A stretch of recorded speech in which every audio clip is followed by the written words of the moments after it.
அதாவது அந்த இதுக்குள்ளே டைலாக்கும் அந்த டைலாக்கு அந்த மிரர் எல்லாமே அப்படியே ஒரு மாதிரி ரொம்ப அப்படியே உள்ளுக்குள்ள ஒண்ணுக்குள்ள ஒண்ணு பிளெண்ட் ஆன மாதிரி இருக்கு. அதாவது அது வந்து ஒரு வெறும் மிரர்னு இல்லாம அவங்களோட மிரர்னு காட்டுறதுக்கு அந்த உடஞ்சது மாதிரி வச்சுட்டாங்க. அது உடஞ்சத எதுக்கு மெயினா உடஞ்சது ஏன் உடஞ்ச கண்ணாடினா நாம அன்னைக்கு கொடுத்த உடஞ்ச கண்ணாடி இல்ல, ஏன்னா அந்த மாதிரி கண்ணாடி எத்தனை பேர் கேர்ள்ஸ் யூஸ் பண்றதுதான்.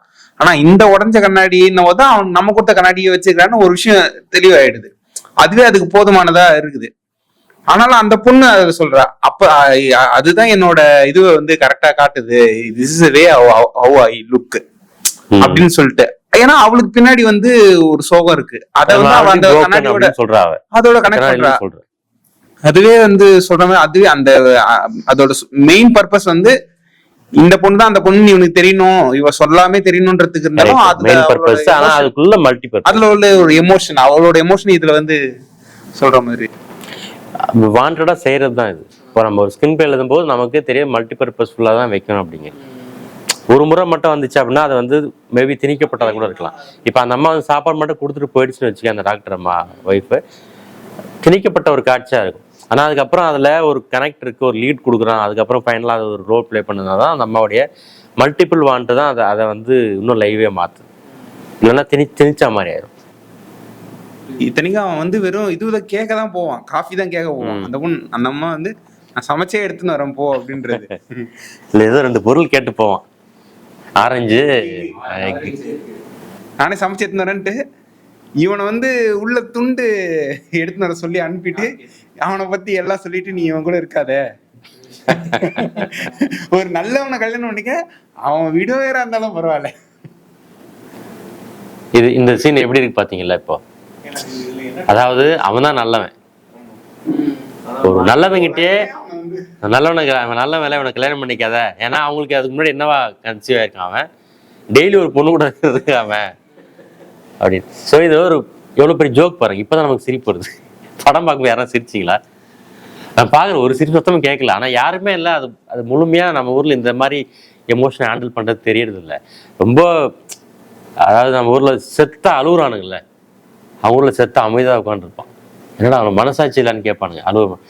அது அவங்களுடைய கல்ச்சர். அப்படி சிரிக்கப்புறம் அப்படிதான் அவன் இவ்வளோ தான் சிரிப்பான். ஒருவேளை நம்ம ஊர் மாதிரி சிரிச்சான்னு வச்சுக்கிங்களேன், மொத்த சில்லு காத்தும் வாய்க்குள்ளே போயிட்டு அவனுக்கு வந்து 10 நாள் நிமோனியா வந்துடும் அவனுக்கு. ஸோ வாய் திறந்து சிரிக்க முடியாது நம்ம ஊர் மாதிரிலாம். ஸோ நம்ம ஊரில் இது வேற விதமான ஒரு கல்ச்சர். வாய் திறந்து சிரிச்சாதான் காற்று உள்ள போது கூலாகிறான், இல்லைன்னா பிரச்சனை வந்துடும். அவ்வளோ காமெடியாக இருக்குது அந்த சீன். அந்த அம்மாவை ஏன்னு கேட்டீங்களே நீங்கள். இப்போ நீங்கள் லூபிக்ஸ் சொன்னீங்க இல்லையா? ஸோ நம்ம ஸ்க்ரீன் பிளே எழுதும்போது ஃபர்ஸ்ட் டிராஃப்ட் வந்துட்டு சும்மா ஆர்டர் ஆஃப் ஈவெண்ட்ஸ் வந்துட்டு எழுதிடுவோம் லூஸா. அதுக்கப்புறம் அப்படி எழுதக்கூடாது. லூபிக்ஸில் இவர் வைல்டர் என்ன சொல்கிறாருன்னா, சீன் எழுதும் போதே அப்படிலாம் எழுதக்கூடாதுன்றார். நம்ம ஊரில் எப்படி தெரியுமா எழுதுவாங்க? முதல்ல நான் சொல்ல வேண்டிய விஷயமே, ஸ்க்ரீன் பிளேன்றது நம்ம ஊரில் கொடுத்துருக்க டெஃபினேஷன், ஒரு எங்கேஜ் பண்ணு, பிளாட் பாயிண்ட்டை கொண்டு வந்துடு. இதை வந்து முழுக்க ஒரு புக்கை படிச்சுட்டு எழுதுகிற விஷயம் இல்லை. நீங்கள் ஒரு கதையை ஒரு ஆடியன்ஸ்க்கு எவ்வளோ நேர்த்தியாக, எவ்வளோ லைவாக, எவ்வளோ நேச்சுரலாக கன்வே பண்ணுறீங்கன்றதான் மேட்ரு. இதுக்குள்ளே நீங்கள் எழுதி முடிக்கும் போது இந்த எல்லா டைம்ஸ் ஆட்டோமேட்டிக்காக அது உட்காந்துருக்கும். புரியுதா உங்களுக்கு? அது ஏன் உட்காருது அப்படின்னா, நீங்கள் அந்த கதைக்கு ரொம்ப நேர்மையாக இருந்தால் போதும். ஆனால் நீங்கள் இந்த எனக்கு ஒரு பிளாட் பாயிண்ட் வேணும், ஒரு சீனுக்கு எல்லாம் ஒரு பீட் பாயிண்ட் வைக்கணும், நிறைய புக்ஸை படிச்சு நீங்கள் ஒன்று வைக்கணும்னு நினைச்சீங்க அப்படின்னாக்கா அது எப்படி தெரியுமா இருக்கும்? ஃபைனலாக படம் பார்க்குறவனுக்கு பிளாஸ்டிக் மாதிரி இருக்கும். என்ன மிஸ் ஆகும்னா எமோஷன் மிஸ் ஆகும். ஏன்னா நீங்கள் எழுதும் போதே சும்மா ரேண்டமா அடுக்குறீங்க, சம்பவங்களை அடிக்கிட்டே வரீங்க, அதுக்கப்புறம் ஒன்று கனெக்ட் பண்ண நினைக்கிறேன். அது ஆடியன்ஸ் பார்க்கும்போதே வந்து அவனுக்கு வந்து ஏதாவது ஒன்று ரெண்டு இது வந்து கிளிக் ஆயிடலாம். அதுக்கு பேர் என்ன சொல்லுவோம்? ஃப்ளூக்ல கிளிக் ஆயிடலாம். பட் ரியல் சக்சஸ் கிடையாது. இப்போ வர படத்துல ஏதாவது ஒன்று நீங்க சொல்லலாம் அப்படிதான் இருந்துச்சுன்னு சொல்லிட்டு ஃப்ளூக்ல கிளிக் ஆகும். பட் டெஃபினட்டா வந்து ஃபியூச்சர்ல அது வந்து ஹெல்ப் பண்ணாது. ஸோ அப்படி எழுதக்கூடாது. ஸ்கிரீன் பிளே எழுதும் போதே ஆமா ஆக்ஷன் டயலாக்ஸ் ஆமா கதையா கூட எழுதும் போதே அப்படிதான் எழுதணும். ஆமா சீன் 1 சீன் 2 சீன் 3 அந்த கோர்வையா தான் போகணும். அதாவது சீன் 1 சீன் 2 அந்த மாதிரி டெக்னிக்கலா நான் சொல்லல. கதையா ஆமா சினாப்சிஸ் இப்ப எழுதும் போது அவர் என்ன சொன்னாலும் சம்பவங்களை அடக்கிடுவான், சொல்லி முடிக்கல. இல்ல நான் என்ன கேட்க வந்தேன்னா, நீங்க சொல்றது புரியுது. அந்த சீன் வந்துட்டு நேச்சுரலா இருக்கணும். அதுக்கு வந்துட்டு நல்லா எஃபோர்ட் போட்டு அதை எப்படி வந்துட்டு சூப்பரா பண்ணலாம், ரியலிஸ்டிக்கா பண்ணலாம் அப்படின்னு. ஒரு சீனும் எவ்வளவு இன்ட்ரெஸ்டிங்கா மாத்த முடியும். டைரக்டா நம்ம சொல்லாம இந்த மாதிரி கண்ணாடி சீன் வச்சோ, இல்லைன்னா கிண்டலுக்கு வந்துட்டு அந்த லேடி பேசுற மாதிரி சீன்ஸ் இதெல்லாம். பட் ஆனா எடுத்த உடனே வந்துட்டு ஒரு சீனை இவ்வளவு காம்ப்ளெக்ஸா யோசிச்சோம் அப்படின்னா வந்துட்டு ஃபர்ஸ்ட் சீனையும் நம்ம கடைசி எண்டிங் இல்லை மிடில் இதெல்லாம் கனெக்ட் பண்றதுல ப்ராப்ளம் ஆகி ஸ்டக் ஆயிட மாட்டோமா? நம்ம சீன்ஸ் முதல்ல எழுதிட்டு அதுக்கப்புறம் வந்துட்டு ஒரு சீனும் வந்துட்டு எப்படி இன்னும் லைவ்லியா மாத்தலாம், எந்தெந்த விஷயத்துல இந்த சீனை ஆட் பண்ணலாம், இது எப்படி அந்த சீனோட அடுத்த ஃபியூச்சர்ல. இதுதான் நான் சொல்றேன், ரொம்ப தப்பான மெத்தட் இது. இதுல என்ன ஆகும்னா டோட்டலா எமோஷன் மிஸ் ஆகும். நீங்க எழுதும் போதே அந்த எமோஷன் உள்ளுக்குள்ள வரலன்னு வச்சுக்கீங்களேன், டெஃபினட்டா ஸ்கிரீன்ல மிஸ் ஆயிடும் எமோஷன். எழுதுறே உங்களுக்கு அந்த எமோஷன் கன்வே ஆகும். நான் அப்படிதான் எழுதுறேன். எனக்கு பில்லி வைடர் கிளாஸ் கேட்டுட்டுலாம் இல்லை, கேட்கறதுக்கு முன்னாடி நான் அப்படிதான் எழுதுவேன். நான் ஒரு எமோஷன் எனக்கு வந்து நான் எழுதும் போது எனக்கு அந்த எமோஷன் வரணும். சரி முடிச்சிடும், பின்னாடி வந்து பார்த்துக்கும். நான் எழுதி முடிச்சு படிக்கவே மாட்டேன். நான் 100 எழுத்துப்பிள்ளை இருக்கும், தப்பா இருக்கும், ஆனா நான் படிக்க மாட்டேன். நான் எழுதும்போது அதை வந்து கரெக்ட் பண்ணிக்கணும்னு நினைப்பேன். நான் இப்போ நான் கண்ணாடி மேட்டர் வந்துச்சுல, நம்ம தான் எழுதும்போது நான் இப்படிதான் பண்ணுவேன். அதனால தான் நான் சொன்னேன், அவர் முன்னாடி டெஃபினட்டா வந்து ஃபர்ஸ்ட்லேருந்து எழுதிருக்க வாய்ப்பு இல்லை. அந்த பொண்ணை எப்படி கனெக்ட் பண்றதுக்காக அதை எழுதி அதுக்கப்புறம் வந்து கனெக்ட் பண்ணிப்பார். இந்த லீடு அப்புறம் தான் செகண்டா தான் வந்திருக்கும். நீங்க பாக்குற ஆர்டர் இப்படி வந்திருக்க வாய்ப்பு இல்லை. எனக்கு நிறைய இடத்துல அப்படிதான் சீன்ஸ் வரும். அண்ட் நீங்க ஒரு சீனை எழுதும் போது என்ன வேணா எழுதிடுவோம், அப்புறம் எடிட் பண்ணுவோம்லாம் பண்ணக்கூடாது. அது லேசி ரைட்டிங். அது நீங்க யோசிக்கும் போதே, நான் இங்க நிறைய முறை கிளாஸ்ல சொல்லியிருக்கேன், நீங்க ஒரு ஜூனியர்னால அதை கவனிக்காம விட்டுருப்பீங்க, கேட்டிருக்க மாட்டீங்க, வந்திருக்க மாட்டீங்க. எழுதும் போதே ஒரு சீனை உட்கார எழுதுறீங்க, ஒரு 2 பேர் பேசிட்டு இருக்காங்க இல்லை நடந்துட்டு இருக்காங்க அப்படின்னா, நீங்க ஒரு முதல்ல 4 முறை திங்க் பண்ணுவீங்கல்ல, இப்படி பண்ணுவோம், அப்படி பண்ணுவோம், இது பண்ணுவோம். இது எல்லாமே ஆல்ரெடி எக்ஸிக்யூட்டட். யாரோ எடுத்துட்டான், யாரோ எழுதிட்டான். உங்களுக்கு எப்படி உங்க மைண்ட்ல இருந்து வருதுன்னா, நீங்க எங்கேயோ பார்த்தது, எங்கேயோ கேட்டது. ஆப்வியஸ்லி அப்படிதானே வரும். ஒரு 4, 5, 6, 7, சில பேருக்கு 10 கூட ஆகலாம். 10th டைம் நீங்க யோசிப்பீங்கல்ல, அதுதான் ரொம்ப ஃப்ரெஷ். அதான் உங்களோடது. ஃபர்ஸ்ட் வர ஒரு 7, 8, 9 எல்லாமே வந்து யாரோ ஒருத்தருது, ஏதோ ஒரு படத்துல பார்த்தது, ஏதோ ஒரு கதையில படிச்சது, ஏதோ ஒரு நீங்க நேர்ல அந்த மாதிரி ஏதோ ஒன்று தான் வரும். ரொம்ப ஃப்ரெஷ்ஷா எப்போ வரும்னா, மொத்தத்தையும் எடுத்து விட்டுட்டு எல்லாத்தையும் தூக்கி போட்டு ஒரு 10வது ஒன்று எழுதுறீங்களா, அப்பதான் ஃப்ரெஷ்ஷா இருக்கும். ஸோ அப்படிதான் எழுதணும். ஒன்று அப்படிதான் எழுதணும். நீங்க இந்த சொல்ற மாதிரி சும்மா என்ன வேணா எழுதிடும் முதல்ல, அப்புறம் ஒன்று ஒன்றா போய் எடிட் பண்ணலாம், கரெக்ட் பண்ணலாம். அப்படின்னா டெஃபினட்டா எமோஷன் மிஸ் ஆகும். கரெக்ட். அதாவது நீங்க வந்து எப்படி கதையை யோசிப்பீங்க? ஃபர்ஸ்ட் ஒரு கதை இருக்கும் தானே. எனக்கு என்ன ஒரு கிளைமேக்ஸ் வச்சுப்பேன், இல்லைன்னா வந்து எனக்கு ஓப்பனிங்கு எண்டு கிளைமேக்ஸ் 3 தெரிஞ்சுதான் எழுதும், இல்லைன்னா வரவே வராது. இடையில இருக்கிற சீன்ஸ் எல்லாம் நம்ம எழுதும்போது ஒன்று மாறம் உள்ள வரும். ஆனா இந்த கனெக்ட் பண்றதுலாம் வந்து அங்கங்கேயே நடந்துரும். முடிச்சுட்டு திரும்ப போய் பண்ணுன்ற வார்த்தையே இல்லை. அது ரொம்ப ரேரா சில இடத்துல நடக்கலாம். அதாவது சில கேரக்டர் வந்து நம்ம தப்பா போர்ட்ரேட் பண்ணலாம், இல்லை நமக்கு புரியாம போயிடலாம். நான் என் கதையில நடந்திருக்கு, மாத்திருக்கு பின்னாடி. அந்த மாதிரி நடக்கலாம். தவிர்த்துட்டு ஃபுல் அண்ட் ஃபுல் கரெக்ட் பண்ணிட்டு இருக்க முடியாது. அது எழுதும் போதே வந்துடணும். நீங்க வந்து ரொம்ப கடுமையா உழைக்கணும். அது எப்பயும் எழுதுறதுக்கு முன்னாடி ஒரு 100 நாள் யோசிச்சிருப்பீங்க தானே. இன்னைக்கு யோசிச்சுட்டு நாளைக்கு போய் எழுத போறது இல்லை, யாருமே பண்ண முடியாது. ஒரு கதையை நம்ம எடுக்கிறோம் அப்படின்னா, இப்ப 10 கதையை மைண்ட்ல ஓடிட்டே இருக்கு, எதாவது போட்டு இந்த கூழாங்கல் மாதிரி போட்டு உலுக்கிக்கிட்டே இருப்போம். அது ரொம்ப ரஃப்பான கல் தான், போட்டு அடின்னு அடிச்சுதான் கூழாங்கலா மாறுது, சாஃப்டா மாறுது. அதான் நம்ம ஒரு கதையை யோசிக்கிறோம், போட்டு உலுக்கிக்கிட்டே இருக்கும். அது இப்படி ஒரு சம்பவம், அப்படி ஒரு சம்பவம், இப்படி பண்ணுவோம், அதை பண்ணுவோம், இது பண்ணுவோம். ஃபைனலாக எழுத உட்காரும் போது உங்ககிட்ட அட்லீஸ்ட் ஒரு 50 சீனாச்சு இருக்கும். அதுல இருந்து அதுக்கப்புறம் எழுதுறது ஒன்றா வந்துடும். ஃபர்ஸ்ட் திங்க் பண்றதே ரொம்ப ஃப்ரெஷ்ஷாக தான் இருக்கும். இப்போ ஒண்ணுமே இல்லை, நான் வந்து இப்போ சொல்லிட்டே இருக்கல, லேசியா திங்க் பண்ணாதீங்கன்றதுக்கு.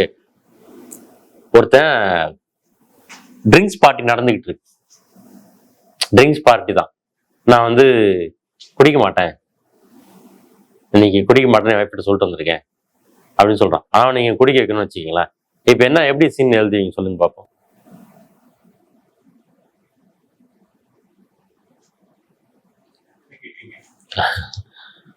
சிம்பிளா தானே கேட்டிருக்கேன்.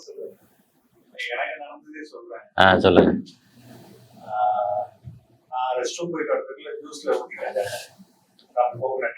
இல்ல நீங்க குடிக்க மாட்டேன்றது எப்படி சொல்லுவீங்க?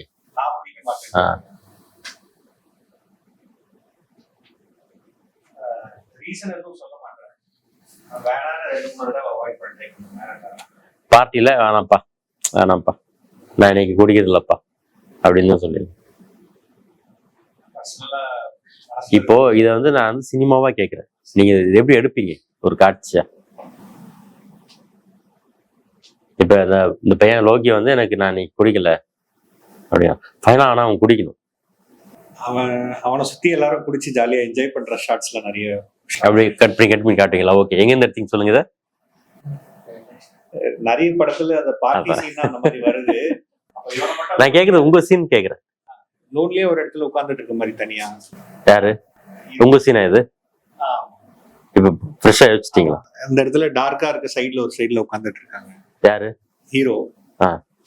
பட் ஆனா சுத்தி வந்துட்டு ஆப்போசிட் சைடுல ஃபுல்லா பார்ட்டி பயங்கரமா. இதான் பாத்துட்டோமே, வேற யார வேணா சொல்லலாம். இப்போ அவரை டார்கெட் பண்ண மாதிரி சைட் டிஷ் ஜூஸ் மட்டும் குடிக்கிற மாதிரி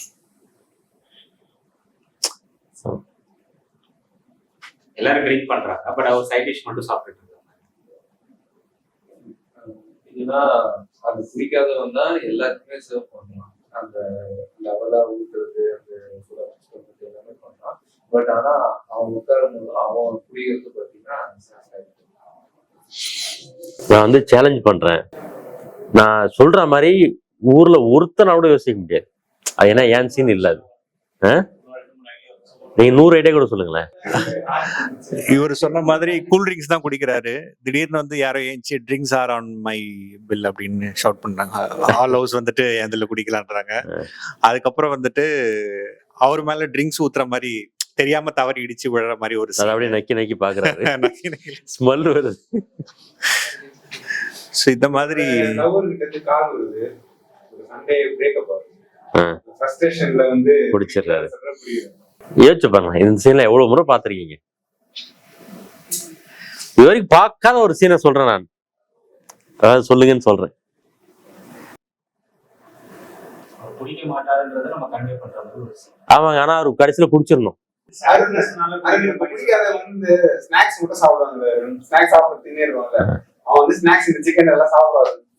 நடுவில் ஜோக் ஆயிடுச்சு, தண்ணியே இல்லை எங்கேயும், சரக்கு தான் இருக்கு பிடிச்சாகும். சோகமான நியூஸ் கேட்டு பிடிக்கிற மாதிரி இன்ஸ்டெட் வந்து ஹாப்பி நியூஸ் கேட்டு பிடிக்கிற மாதிரி. நான் என்ன கேட்கறேன்னா, காட்சியா சொல்லுங்கன்ற, சினிமாவா எனக்கு சொல்லுங்கன்ற. இப்ப சொன்னான்ல அதுல அந்த கண்ணாடி எப்படி சொல்றான் பாருங்க, அந்த மாதிரி எனக்கு சினிமாவா சொல்லுங்கன்னு சொல்றேன் நான். அதாவது சினிமானாலே என்னன்னு இப்ப நமக்கு பெரிய பிரச்சனையா இருக்கு பாருங்க. இவர் சொன்ன மாதிரி சம்பவத்தை அடுக்கி வைக்கிறீங்க. இப்ப இங்க சம்பவம் தான் சொல்றது, சினிமாவா சொல்ல மாட்டீங்க. புரியுது உங்களுக்கு என்ன பிரச்சனைன்னு சொல்லிட்டு?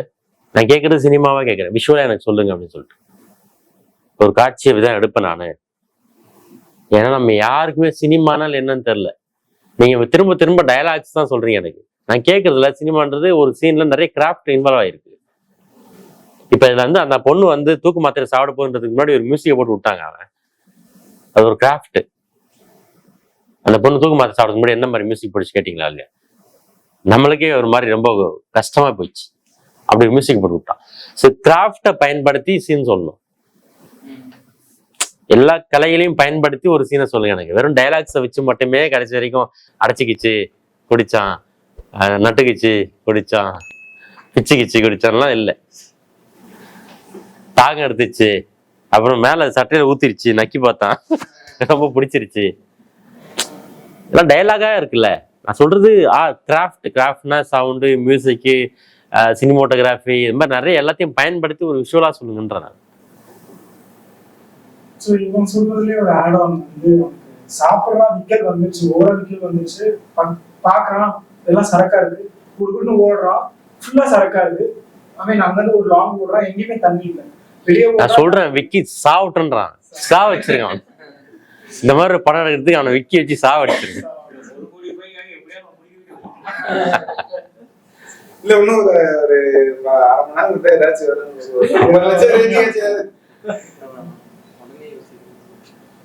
50 லட்சத்துல 5 பைசா கூட பிரயோஜனம் இல்லாம தான் நம்ம கதை சொல்றோம். நான் உங்களுக்கு சொல்றது புரிய மாட்டேன். விஷுவலாவே நீங்க எனக்கு கதையை சொல்ல மாட்டீங்க, டைலாக்ஸா தான் கன்வே பண்றீங்க. இப்ப புரியுதா? நீங்க எழுதுன எப்படி எழுதுவீங்கன்னு? விஷுவலா தாங்க எழுதணும். நம்ம சொல்லும் போதே, நீங்க சீனை கன்சீவ் பண்ணும் போதே விஷுவலா தான் சொல்லணும் எனக்கு. இல்லைன்னா எப்படி அங்க போய் சொல்லுவீங்க? வாப்பா உட்காருப்பா 2 பேர் பேசு. நம்ம ஊர்லயே ரிஹர்சல் அடிப்பாங்க, டயலாக் பேசுனா ரிஹர்சல் பாக்குறாங்க, ஸ்கிரீன் பிளே படிக்கிறேன்றாங்க. எனக்கு ஆச்சரியமா இருக்கு கேட்கறதுக்கு இதெல்லாம். ஆனா நீங்க உங்களோட ஸ்கிரீன்ல இது சொன்னீங்க, அந்த வெப் சீரிஸ் ஒரு இது பண்ணிட்டு அந்த சைக்கிள் ஸ்டோரி, சிக்கன் ஸ்டோரி, அதுல வந்து பாத்தீங்கன்னா அதுல எதுவுமே வந்து கதையே இல்லை. இப்ப நம்ம நல்லா கதை சொல்றோம், அவன் இப்படி பண்ணுவான் அப்படி பண்ணுவான், அதுல கதையே இருக்காது. அந்த சிட்டு வந்து நடக்கிறது கூட பாத்தீங்கன்னா அவன் நடந்து போறா, செருப்பு எடுத்து வைக்கிறா, 2 பாத்து காமிக்கிறோம் அப்படின்னு அந்த மாதிரி எதிர்பார்க்கறது. சவுண்ட் இருக்கும் பின்னாடி, என்ன சவுண்ட் கேக்குது, அங்க என்ன இசை வந்துச்சு, இசை மெல்லிசா எழுது, பெருசா போகுது, உச்சத்துக்கு போகுது, அடங்கிச்சு, ஒண்ணுமே இல்லை, இப்படிலாம் எழுதியிருப்பேன் நான். நீங்க அதை படிக்கும்போது விஷுவலா தான் தெரியும். அது எவ்வளவு செகண்ட்ஸ் வரும் கூட சொல்லியிருப்பேன் நான். நீங்க இப்ப சொல்றது எனக்கு டைலாக் சொல்றீங்க, இதுதான் நீங்க சொல்லியிருக்கீங்க என்கிட்ட, நம்ம சம்பவங்களை அடிக்கிட்டு அப்புறம் கரெக்ட் பண்ணிக்குவோமா அப்படின்னு. நீங்க மட்டும் இல்லைங்க, நான் இப்ப சொல்றேன், நம்ம ஊர்ல எவ்வளவு பெரிய ஆளா இருக்கட்டுமே, இந்த ஒரு சீனை வந்து நான் சினிமாவை கையில ஒருத்தர் சொல்லவே முடியாது.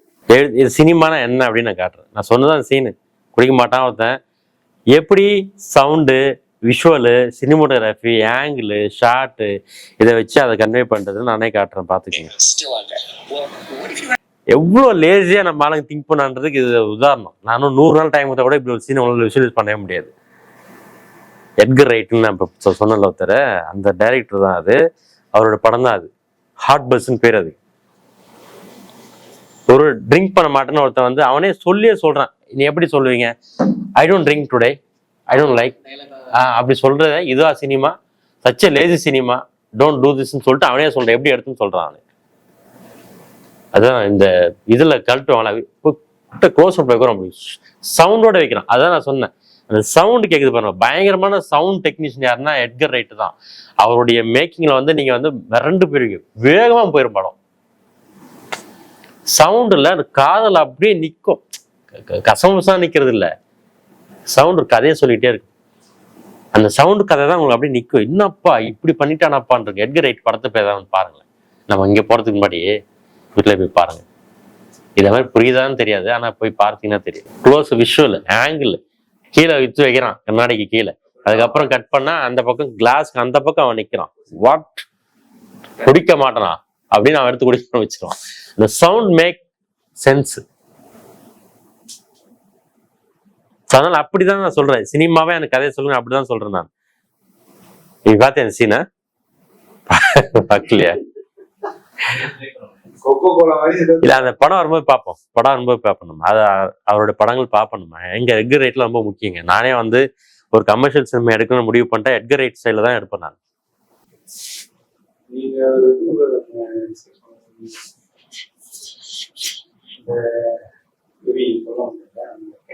ஒரு ஆர்டிஸ்டிக்கா ஒண்ணு சொல்லிருக்கீங்க, இதுல அந்த ஒயின்ல ஏதோ ஒண்ணு வச்சு கொடுக்குறாங்க, இந்த லாலிபாப் மாதிரி, அது வந்து பூ மாதிரி அடி இருக்கிறான்.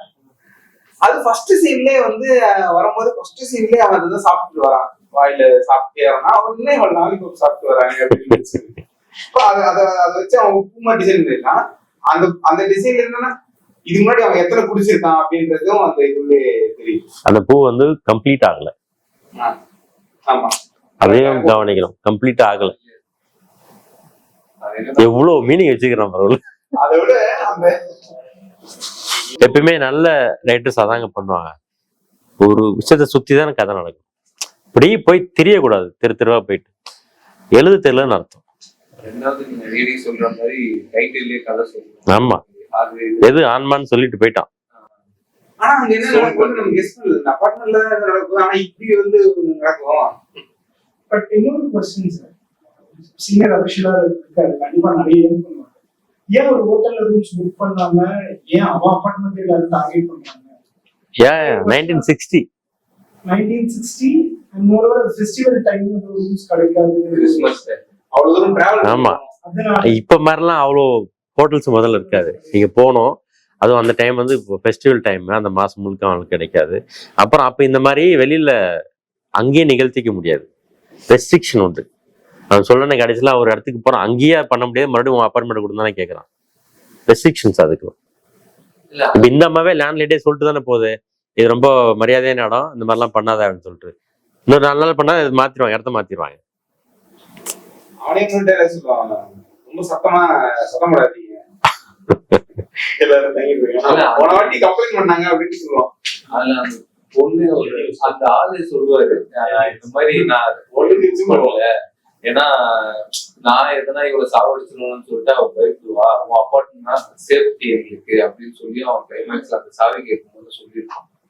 அவ இது உன் அப்பார்ட்மெண்ட் நம்பிதான் அவ வரா, இப்ப நான் வெளியே ஹோட்டல் புக் பண்ணனா நான் எதனா அவளை பண்ணிடுவேன்னு சொல்லி அவ அதனாலதான் வரமாட்டேன்ற, உன் அப்பார்ட்மெண்ட்னா அவ வரன்றா அப்படின்னு சொல்றதும் அங்க.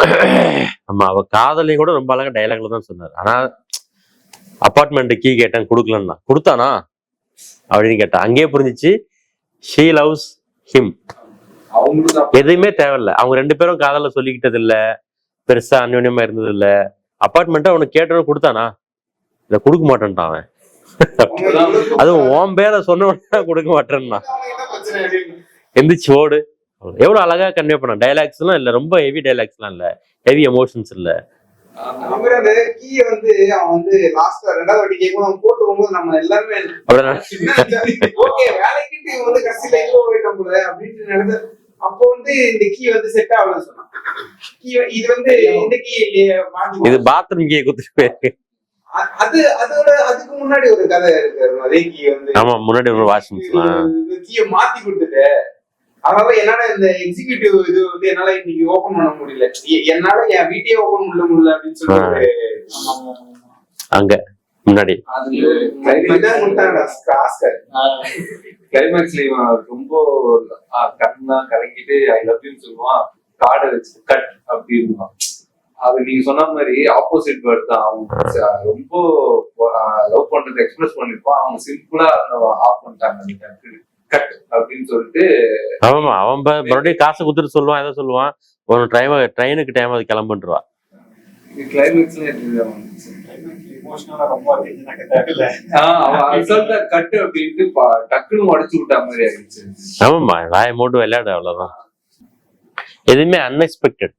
ஏன் இந்த படம்லாம் அவ்வளோ பியூட்டிஃபுல்லா இருக்குனால நீங்க ஒண்ணு எதிர்பார்க்குறீங்க, அவன் வேற மாதிரி பண்றான். இத்தனைக்கும் அது இப்ப எடுக்கிற படம் இல்லை, 1960. ஏன்னா இப்ப இந்த இடைப்பட்ட 60 வருஷத்துல நம்ம இந்த மாதிரி 100-200 படத்தை பார்த்திருப்போம். ஒருத்தருமே இந்த இடத்துல டச் பண்ணல. அதனாலதான் நம்ம என்ன நினைக்கிறோம், நம்ம ஒண்ணு நினைக்கிறோம், ஆனா அது நடக்கல. இப்ப என்ன போன வருஷத்துல கூட சரி பரவாயில்ல, அவன் ட்ரெண்டுக்குள்ள இருக்கான்னு நினைச்சுக்கலாம். 60ல எடுத்திருக்கான் ஒருத்தன், நம்ம நினைக்கிறத எடுக்கவே இல்லை.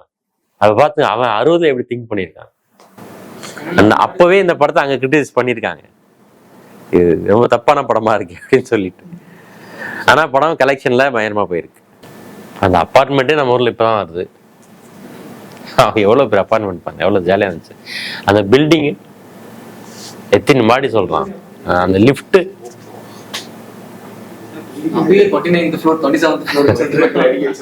அதுவும் நம்ம ஊர்ல இப்ப இருக்கிற லிஃப்டே பாதி வந்து பார்க்க பயமா இருக்கு. அதை வச்சு லிஃப்ட்னே நம்ம ஊர்ல த்ரில்லர் படம் எடுக்கலாம், மிஸ்ட்ரி படம் எடுக்கலாம். அந்த மாதிரி லிஃப்டே பயங்கரமா இருக்கு. Very nice film. நல்ல படம் பார்த்துச்சுன்னா எல்லாமே நல்லா சந்தோஷமா இருக்கு. சினிமாக்கான கிராமரை கிரியேட் பண்றாங்க, அதனால அதை மீறி இன்னொரு நல்ல படம் கொடுத்துட முடியுமானா வாய்ப்பே இல்லை. இப்போ நிறைய படம் இருக்கு, இப்ப நமக்கு பார்க்கறதுக்கு என்னையா அது அப்படின்னு சொன்னா கூட சில படங்கள் இருக்கு. ஆனா அப்ப அவன் எடுத்ததுக்கு வந்து கிரிஃபித் படங்கள்லாம் அப்படிதான், அவன் கண்டுபிடிக்கிறான் புதுசு புதுசா.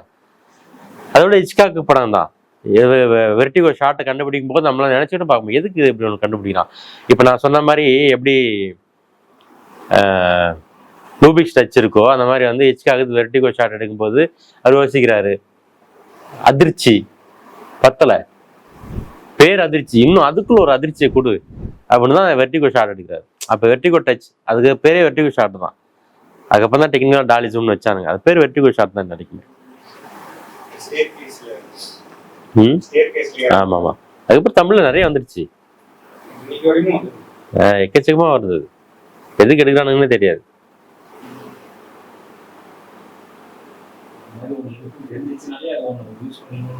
அது நல்லா இருக்கு பாக்குறதுக்கு, அதனால அதை எடுத்துறாங்க.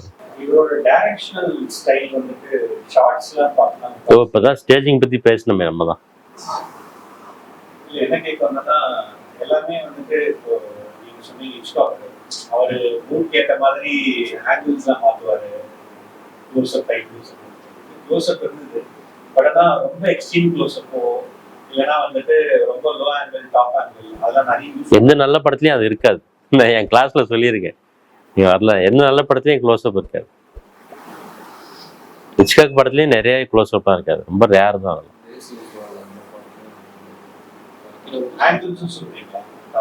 தேவையில்லாம இருக்காது.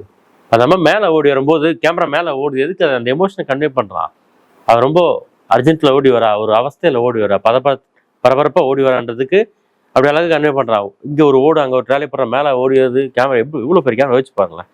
அந்த படிவேட்டோட பெருசா இருக்கும் அது. போட்டிருக்க இவ்வளவு பெருசு அது. அப்படி தூக்கிட்டு ஓடி போனா அவன் இவ்வளவு பெரிய ஆளா இருப்பான். எனக்கு இப்படி எடுன்னு சொன்னா எவ்வளவு பெரிய ஆளா இருப்பான். நம்ம ஊர்ல சொல்லுங்களா, இது தூக்க முடியாதுங்க, இந்த ரூம்குள்ள வைக்க முடியாது.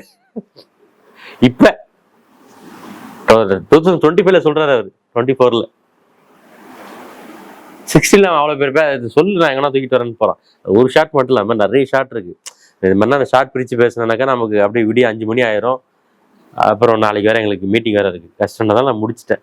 இன்னும் படிப்படியா சொன்னா இது அந்த மாதிரி கிளாஸ் இல்லை. இது எல்லாருக்கும் அது தெரியும் நினைக்குது. அந்த மாதிரி கிளாஸ் இல்லை. அப்ரிசியேஷனுக்கு நான் ஒரு படம் போட்டு பேசுவோம் 7 டேஸ்க்கு, அந்த மாதிரி கிளாஸ் இல்லை. இது ஜஸ்ட் ஒரு ஓப்பனிங்காக சொல்றது இந்த படம். அதுக்குள்ள என்னெல்லாம் இருக்கு, இப்போ ஒரு டேர்ம்ஸ் சொல்றோம், ஒரு ஸ்கிரீன் பே எப்படி அவன் கன்ஸ்ட்ரக்ட் பண்றான், ஒரு ஸ்டேஜிங் அவன் என்னெல்லாம் பண்றான் அப்படின்றது சொல்றதுக்காக தான் அது. இந்த ஸ்டேஜிங் நான் அப்பயே சொன்னேன், அந்த கேமரா தான் வெளியில கீயை போட்டு போறான், இப்படி போகுதுங்க. அது ஒரு லைனா போகுது, கேமரா மூவ் ஆகலானா. ஆனா நீங்க அவன் பார்க்கும்போது இது என்னெல்லாம் இன்வால்வ் ஆயிருக்குன்னு பாத்துக்குங்க. ஆங்கிள் இருக்கு, ஷார்ட் இருக்கு, கேரக்டருடைய மூவிங் இருக்கு.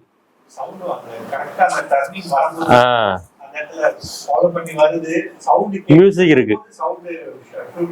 இவ்வளவு கிராஃப்டை வச்சு அவன் வந்து அந்த இதை அந்த சென்ஸ் கிரியேட் பண்றான், அப்படி ஒரு மூவ்மெண்ட் கிரியேட் பண்றான்.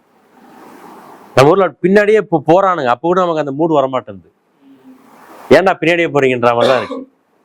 அந்த மாதிரி நிறைய ஸ்டேஜிங்லாம் பயணம் பண்ணியிருக்காரு. ஏன்னா யோசிச்சு பாருங்களேன், டக்குன்னு இப்போ நான் எடுத்துனா அப்படியே போயிட்டே இருக்கும். அதனால நீங்க இந்த படத்துல போயிட்டு என்னெல்லாம் ஸ்டேஜிங் என்னன்னு தெரியணும் ஃபர்ஸ்ட். அதுக்கு லூபிக்ஸ் பத்தி யாருன்னா கேள்விப்பட்டிருக்கீங்களா ஏதாச்சும்? லூபிக்ஸ் டச் இல்ல, லூபிக்ஸை பத்தி அவனும் பேச மாட்டான். ஏன்னா லூபிக்ஸ் வந்து பெரிய டைரக்டர், ஜெர்மன்காரெல்லாம் சும்மா இல்லைன்னுவாங்க. அந்த மாதிரி அவன் சரியான மூலக்காரன்.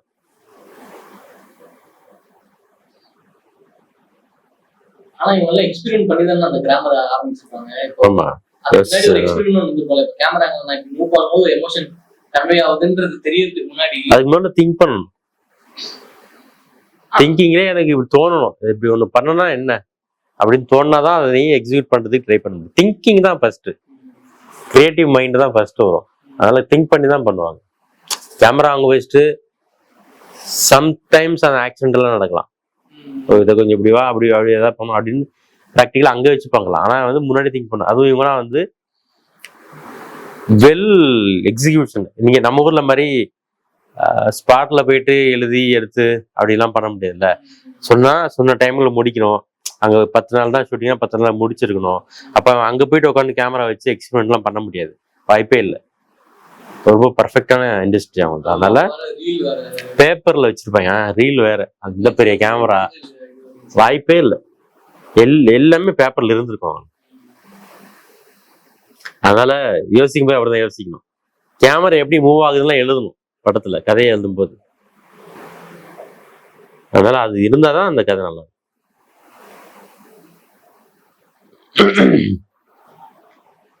லூமிக் சச் நான் சொன்ன அந்த சீன், அந்த படத்து ஒரு படமே இருக்கு, அந்த ராஜா, அந்த படம் போடுவோம் நம்ம, ஏன் பாருங்க.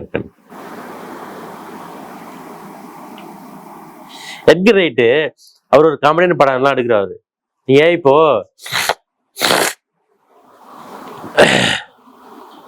இந்த கடிக்குமே, அதுக்கு பேர் ஏதாவது சொல்லுவானுங்களே, கடிச்சு எல்லாரையும் அப்படி ஆக்கிடுவானுங்களே, ஜாம்பி மூவி. என்னைக்குன்னா எங்கன்னா வந்து ஜாம்பி மூவிய காமெடியா பாத்திருக்கீங்களா? டாபிக் இட் செல்ஃப் பயங்கர சீரியஸ். யோசிச்சு பாருங்க, ஒருத்தன் கடிக்கிறான், கடிச்ச உடனே எல்லாம் ஜாம்பியா மாறுறான். ஊரே தமிழ்ல ஒரு படம் வந்துச்சு, அப்புறம் ட்ரெயின் டு பூஷான் பயங்கரமான படம் வந்திருக்கு. அது மாதிரி ஜாம்பியை பத்தி எல்லா படமே சீரியஸ் படம்.